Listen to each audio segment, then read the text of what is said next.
They found Henry Spence's body at 6:47 a.m. on a cold Tuesday morning in Riverside, Georgia. Blood pooled beneath his 20-year-old head, his Nike sneakers still tied tight, his phone buzzing with messages from his mother asking where he was. The jogger who discovered him couldn't stop shaking as she dialed 911. But what the police would uncover in the following days would shake this tight-knit community to its very core. Because the man responsible for Henry's death wasn't some stranger lurking in the shadows. It wasn't a robbery gone wrong or a random act of violence. The killer was someone the entire town trusted. Someone parents invited into their homes. Someone who had shaped the lives of countless young men for over 8 years. The killer was Coach Damon Williams.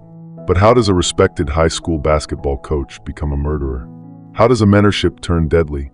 And what dark secrets was Henry Spence hiding in the weeks before his death? This is the true story of betrayal, manipulation, and a relationship that should have never existed. A story that will make you question everyone you trust. If you're enjoying this story, kindly do us a favor and subscribe to our channel. It is free and won't cost anything, but it means the world to us. We're just a small channel trying to grow. Thank you, and back to the video. It started 2 years earlier when Henry Spence walked into Riverside High's gymnasium with dreams bigger than his small-town reality. He was quiet, kept to himself, and carried the weight of being the man of the house since his father left when he was 15. His mother, Elizabeth, worked double shifts at the county hospital just to keep their lights on. Basketball wasn't just Henry's passion, it was his ticket out. That's where Coach Damon Williams came in. Williams had been coaching at Riverside High for 8 years, and his teams dominated the district. Parents fought to get their kids into his program. He was the kind of coach who remembered every player's birthday, who showed up to their graduations, who genuinely seemed to care. When he spotted Henry during tryouts, he saw raw talent that just needed the right guidance. "You've got something special, young man," Williams told Henry after practice one day. "But talent without direction is just wasted potential." Henry hung on to every word.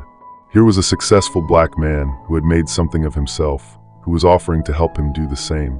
When Williams offered extra training sessions after regular practice, Henry jumped at the chance. What started as legitimate coaching quickly evolved into something else entirely. The text messages began innocently enough. "Great job in practice today. Keep pushing." Then they became more frequent. "How was your day? What are you doing tonight? You can talk to me about anything." Henry's mother, Elizabeth, noticed her son's phone buzzing constantly, but when she asked about it, Henry would just say it was the coach checking in. She was actually proud that her son had found such a dedicated mentor. She had no idea what was really happening. The extra training sessions moved from the school gym to Williams's house. "We have better equipment here," he'd tell Henry. "Plus, we can focus without distractions." Henry didn't question it. He trusted his coach completely. That trust would nearly destroy him. Williams was masterful in the way he operated. He'd ask about Henry's home life, his relationship with his mother, his dreams for the future. He positioned himself as the father figure Henry never had. "Your mom works so hard," he'd say, "but she doesn't understand what it takes to make it in basketball." "I do. I'm here for you." Slowly, Williams began crossing boundaries. A hand on the shoulder that lingered too long. Comments about Henry's physical development. Questions about his dating life that felt too personal. When Henry seemed uncomfortable, Williams would back off, making the teenager question whether he was overreacting. "You're special, Henry," Williams would say during their private sessions. "Not every player gets this kind of attention. But you have to trust me completely if you want to make it." Henry did trust him. Until the night everything changed. It was a Thursday in late February when Williams asked Henry to stay after their private training session. The coach's house felt different that night, darker, more isolated than usual. Williams had been drinking, something Henry had never seen before. "You know I care about you, right?" Williams said, moving closer than he ever had. "You know this relationship we have is special?" Henry nodded, but something in his stomach twisted with unease. "Sometimes special relationships require special trust," Williams continued, his voice dropping to almost a whisper. "Sometimes they require keeping secrets." What happened next would haunt Henry for the rest of his short life. Williams crossed a line that should never be crossed between a coach and student, between an adult and a young man, between someone in power and someone vulnerable. Henry was frozen. This was his coach, his mentor, someone the entire community respected. How could this be happening? "This stays between us," Williams said afterward, his voice cold and threatening. No one would believe you anyway. And if you tell anyone, your basketball career is over. Your mom's job at the hospital? I have friends there too. Think about what you're risking. Henry stumbled home that night feeling dirty, confused, and trapped. He locked himself in his room and stared at the ceiling until dawn, trying to make sense of what had happened. Part of him wondered if he had somehow misunderstood, if he had done something wrong. That's exactly what Williams was counting on. The next few weeks were torture for Henry. Williams acted like nothing had happened, but the text messages became more frequent, more controlling. Missing you at practice. We need to talk. Don't shut me out. Henry tried to distance himself, but Williams wasn't having it. When Henry skipped their private training sessions, Williams showed up at the school looking for him. When Henry tried to avoid his calls, Williams would text his mother, expressing concern about Henry's sudden change in behavior. Elizabeth started noticing the change too. Her son, who had been so excited about basketball just weeks before, now seemed to dread going to practice. His grades were slipping. He barely ate dinner. When she asked what was wrong, Henry would just say he was stressed about making varsity. But mothers know when something is seriously wrong with their children. And Elizabeth Spence was no exception. One night in March, Williams showed up at their house unannounced. Elizabeth answered the door, surprised to see the coach standing on her porch at 9 p.m. Is Henry home? Williams asked, his eyes darting past her into the house. We need to discuss his commitment to the team. He's studying, Elizabeth said, something in her gut telling her not to let this man into her home. Maybe you could talk at school tomorrow? Williams's jaw tightened. This can't wait. Henry has been avoiding me, and I need to know why. The desperation in his voice sent chills down Elizabeth's spine. I think you should leave, she said firmly, closing the door. When Henry came home an hour later, he found his mother sitting at the kitchen table, visibly shaken. Baby, I need you to tell me what's going on with your coach, she said, looking directly into her son's eyes. Henry's world crumbled in that moment. All the shame, fear, and confusion he'd been carrying for weeks came pouring out. Through tears and broken sentences, he told his mother everything.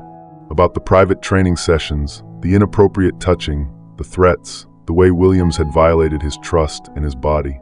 Elizabeth listened in horror, her heart breaking for her son while rage built in her chest.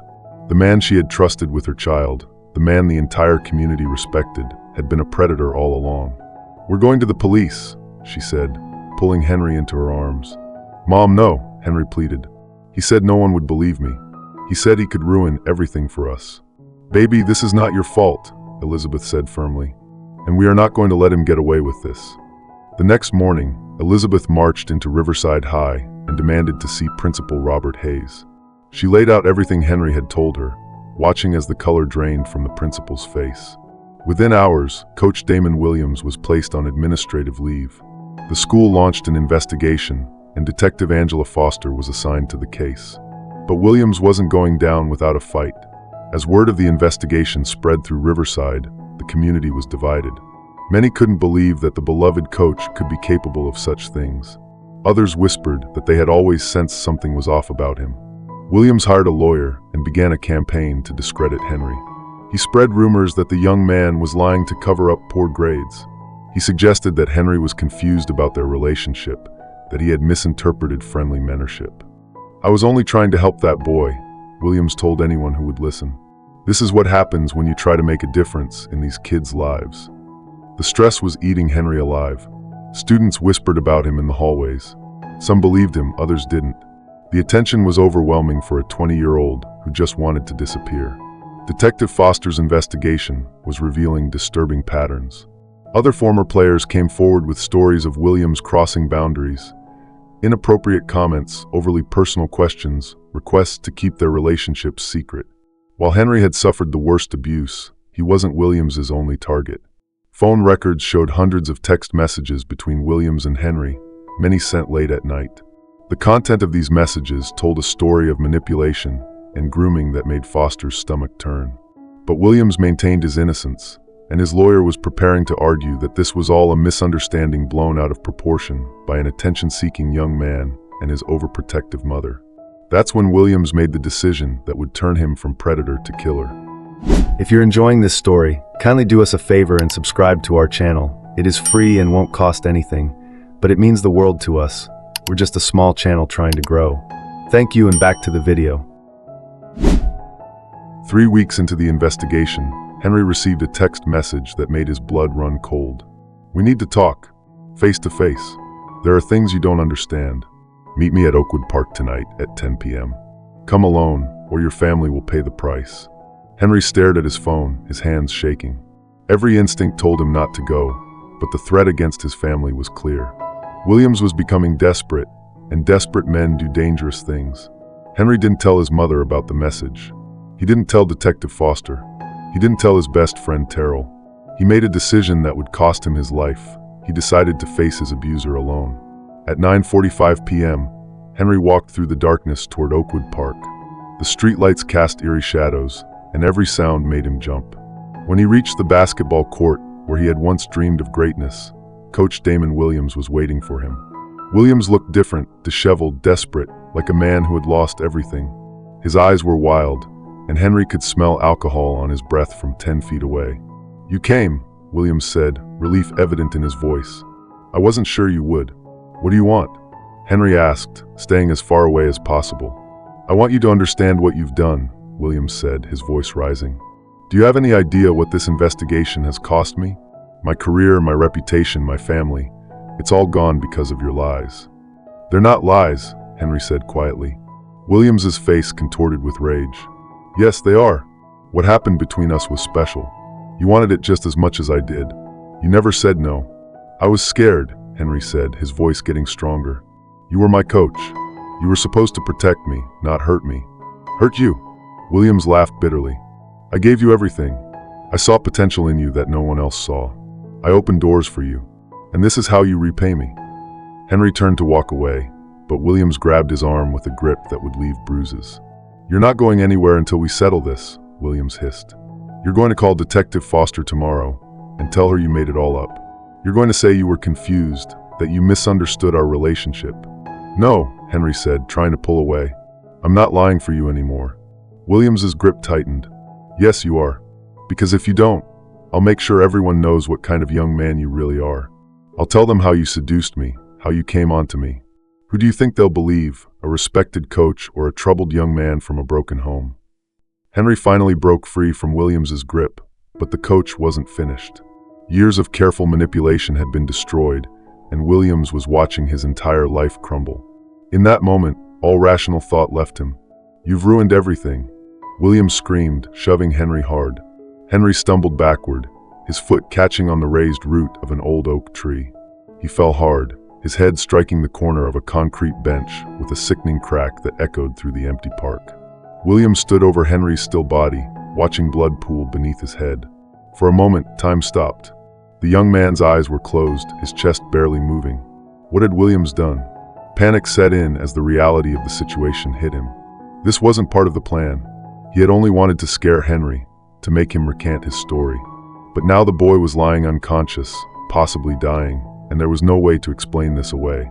Williams pulled out his phone to call 911, then stopped. How could he explain why he was here with Henry at 10 p.m.? How could he justify the confrontation? The investigation had already painted him as a predator. Now he would be a killer too. Fear overtook any remaining sense of humanity Williams might have had. Instead of helping the boy he had mentored and abused, he made a choice that would haunt him forever. He ran. Williams got in his car and drove away, leaving 20-year-old Henry Spence bleeding to death in an empty park. He drove through the night, his mind racing with panic and desperation, while Henry lay dying alone under the Georgia stars. When the jogger found Henry's body the next morning, he had been dead for hours. Detective Foster arrived at the scene and immediately knew this was no accident. The position of the body, the nature of the injuries, the location, everything pointed to a violent confrontation. Within hours, Foster had traced the last message on Henry's phone back to Coach Damon Williams. When they went to his house to bring him in for questioning, they found it empty. Williams had disappeared. A manhunt began across 3 states. Williams's photo was plastered on every news station in the Southeast. Tips poured in from across the region, but Williams had vanished like smoke. For 3 days, Riverside held its breath. Where was Coach Williams? Was he still in the area? Was anyone else in danger? The answer came when a motel clerk in Alabama recognized Williams from the news. Police found him in room 237 of a rundown motel, sitting on the bed staring at a loaded gun. When they burst through the door, Williams didn't resist. He looked up at the officers with dead eyes and said, "I didn't mean for this to happen." Back at the police station, Detective Foster sat across from the man who had terrorized her community. Williams was a shell of his former self, unshaven, hollow-eyed, defeated. "Tell me what happened at the park, Damon," Foster said quietly. Williams broke down completely. Through tears and broken words, he confessed everything. The inappropriate relationship with Henry, the threats to keep him quiet, the desperate meeting at Oakwood Park, and the moment when everything spiraled out of control. "I just wanted him to take it back," Williams sobbed. "I wanted him to say it was all a misunderstanding. I never meant to hurt him. When he fell, when I saw the blood, I panicked." "So you left him there to die," Foster said, her voice cold as ice. Williams couldn't even look at her. "I was scared. I thought maybe someone would find him in time." But they both knew that was a lie. Williams had left Henry to die to save himself, and now he would pay the ultimate price. The trial was swift and brutal. Williams's confession, combined with overwhelming physical evidence and testimony from other victims, left no doubt about his guilt. The community that had once celebrated him now watched in horror as the full extent of his crimes was revealed. Henry's mother, Elizabeth, sat in the front row every day, her pain evident to everyone in the courtroom. When she was allowed to give her victim impact statement, her words brought the entire room to tears. "My son trusted you," she said, looking directly at Williams. "He looked up to you. He thought you cared about him. Instead, you destroyed him. You took my baby's innocence, and when he found the courage to speak up, you took his life." Williams was sentenced to life in prison without the possibility of parole. As they led him away in handcuffs, he looked back at Elizabeth one last time. She stared right through him, as if he no longer existed. Because to her, he didn't. The Riverside community struggled to heal from the trauma Williams had inflicted. The high school implemented new policies and procedures to protect students. A memorial scholarship was established in Henry's name. But the scars remained. Parents questioned whether they could trust anyone with their children. Students who had once looked up to Coach Williams now wondered how they had missed the signs. The basketball court, where Henry had dreamed of his future, became a place of mourning. Some say you can still feel his presence there on quiet evenings, a reminder of a young life cut short by the very person who was supposed to protect and guide him. Henry Spence would have graduated from college that spring. He would have turned 21 in July. He had dreams of playing professional basketball, maybe even overseas. He wanted to buy his mother a house, to make something of himself, to prove that where you come from doesn't determine where you're going. Instead, he became a victim of one man's sick desires and selfish choices. But Henry's story doesn't end in that park in Riverside, Georgia. It lives on as a warning, a call to action, a reminder that we must protect our children from those who would harm them. It reminds us that predators often hide behind respected positions, that grooming can happen to anyone, and that we must believe victims when they find the courage to speak up. Because if we don't, the next Henry Spence might not survive to tell his story at all. The truth is, there are Coach Williams in communities across America right now. They're building trust, gaining access, and identifying their next victims. They're counting on our silence, our disbelief, our unwillingness to see the signs. Henry Spence's legacy is this: we cannot let them win. We must listen. We must believe. We must act. Because every child deserves to feel safe with the adults who are supposed to guide them. And every child deserves to live long enough to see their dreams come true. Henry never got that chance, but his story can ensure that other children do.